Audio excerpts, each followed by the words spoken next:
Welcome to achievers. तो आज का टॉपिक है हमारे पास सेल। तो सेल क्या होता है, पहले सेल की डेफिनेशन की बात कर लेते हैं। What is cell? तो अगर हम सेल की बात करें, cell is the basic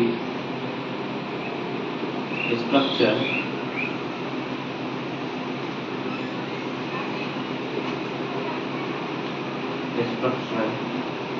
and functional unit of the body.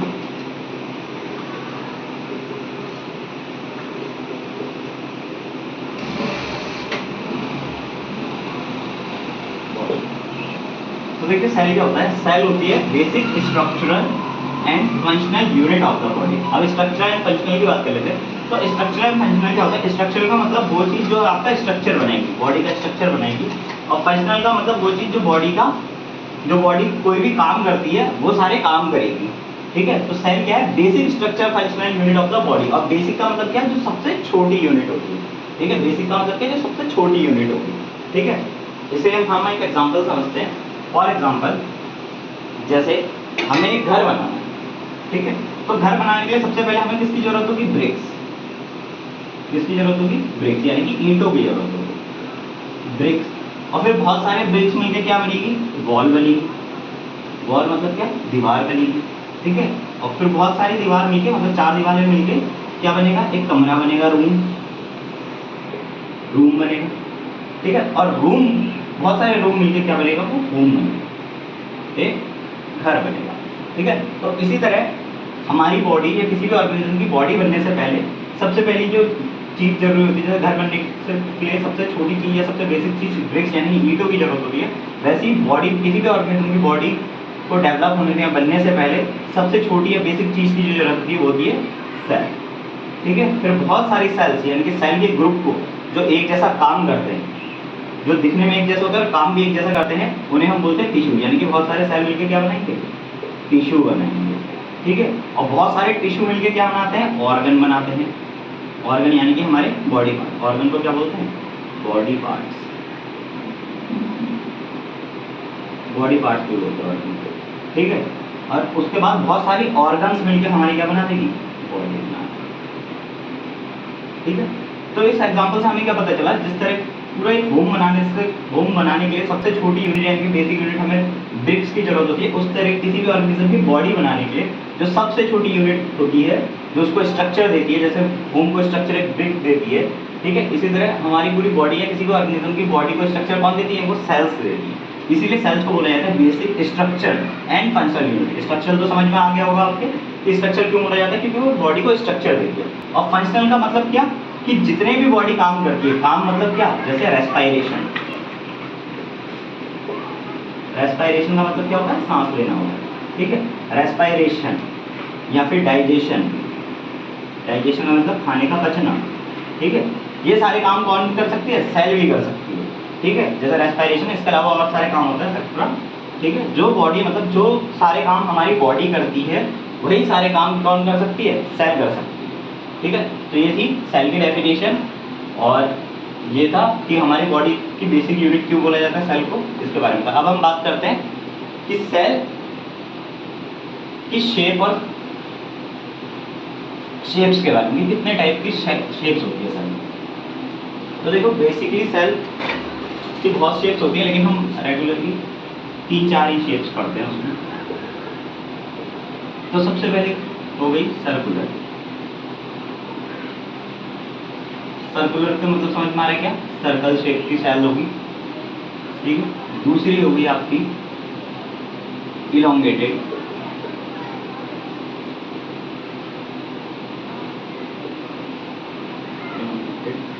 ये कैसी होगी? इस तरीके से होगी, पॉइंट शेप की, इस तरीके से। तीसरी होगी आपकी ब्रांच।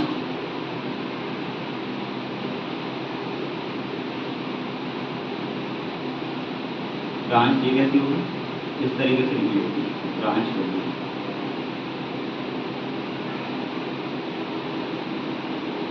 इस तरीके से। और चौथी जो होगी वो इर्रेगुलर होगी। इर्रेगुलर का मतलब क्या होता है? जिसकी कोई शेप नहीं होती।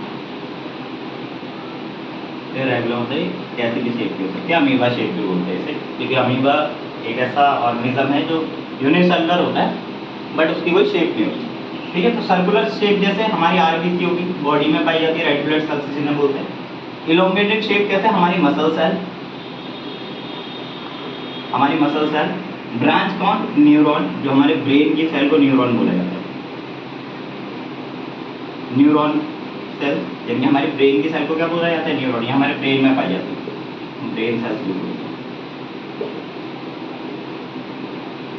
ठीक है, और इरेगुलर मतलब जैसे हमारी डब्ल्यूबीसी, जिन्हें वाइट ब्लड सेल्स भी बोलते हैं। ठीक है, तो ये मेनली हम 4-5 टाइप के सेल्स पढ़ते हैं। ठीक, अब बात करते हैं बिगेस्ट सेल की। सबसे बड़ी जो सेल है, वर्ल्ड की सबसे बड़ी जो सेल है बिगेस्ट सेल, वो है ऑस्ट्रिच है, ऑस्ट्रिच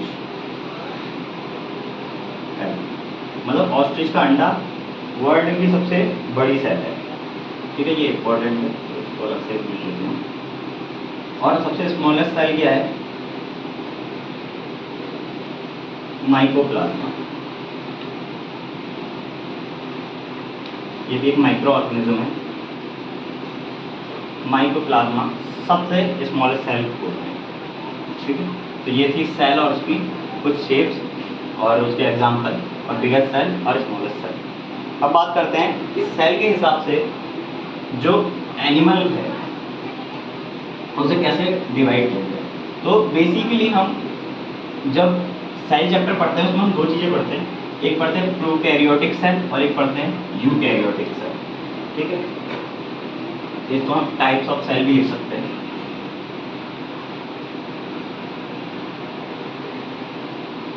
टाइप्स ऑफ सेल, तो सेल 2 टाइप की होती है, पहली होती है प्रोकैरियोटिक सेल,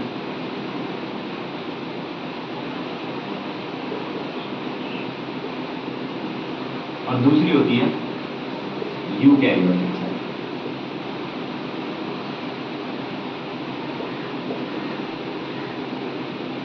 प्रोकैरियोटिक सेल क्या होती है, प्रो का मतलब देखो वर्ड से समझ में आ रहा है, प्रो का मतलब होता है प्रिमिटिव, प्रिमिटिव मतलब पुराना,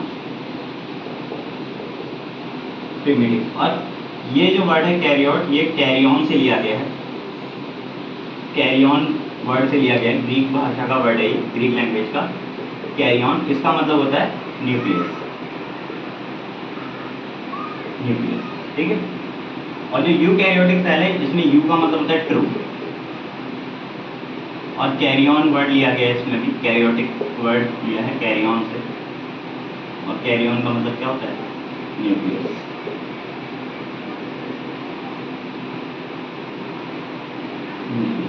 ठीक है, तो प्रोकैरियोटिक सेल और यूकैरियोटिक सेल का डिफरेंस क्या होता है। प्रोकैरियोटिक सेल ऐसी सेल होती हैं जिनमें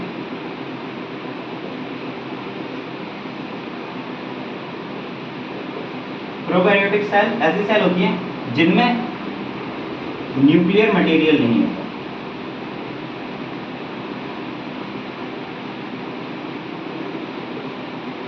न्यूक्लियर, या फिर हम कह सकते हैं न्यूक्लियर जो होता है, न्यूक्लियस जो होता है वो प्रिमिटिव टाइप का होता है, प्रिमिटिव टाइप का न्यूक्लियस होता है। प्रिमिटिव टाइप का न्यूक्लियस मतलब अगर हम न्यूक्लियस की बात करें तो ये न्यूक्लियस होता है, इसके अंदर न्यूक्लियस होता है और बहुत सारा न्यूक्लियर मटेरियल होता है। तो ये न्यूक्लियर मटेरियल तो होता है उसमें, सेल्स में ये न्यूक्लियर मटेरियल होता है, बट ये न्यूक्लियर मेम्ब्रेन जो है,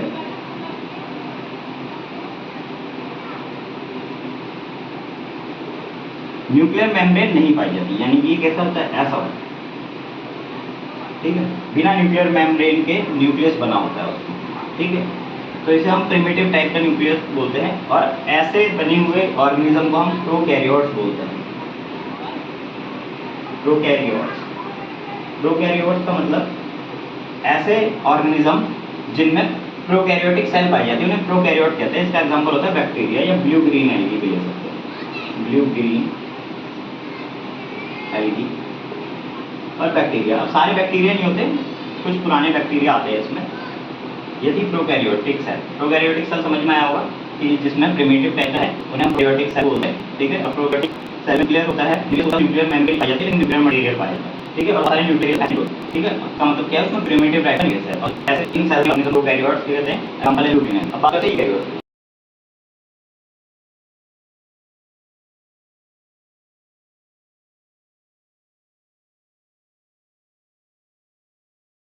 न्यूक्लियस मतलब यूकैरियोटिक होती है, यूकैरियोटिक का डेवलप है न्यूक्लियर मॉलिक्यूल बोलते हैं। अगर मतलब नहीं होता कि न्यूक्लियर मॉलिक्यूल हुआ, न्यूक्लियर मॉलिक्यूल हुआ, न्यूक्लियर मेम्ब्रेन भी दोनों चीज पाई जाती है, इसे बोलते हैं बायोन्यूक्लियर, ठीक है। यूकैरियोटिक ऑर्गेनिज्म को हम यूकैरियोट, तो यूकैरियोट और एग्जांपल जिसका एग्जांपल कोई भी ले सकते हैं, ह्यूमन ले सकते हैं, ह्यूमन प्लांट,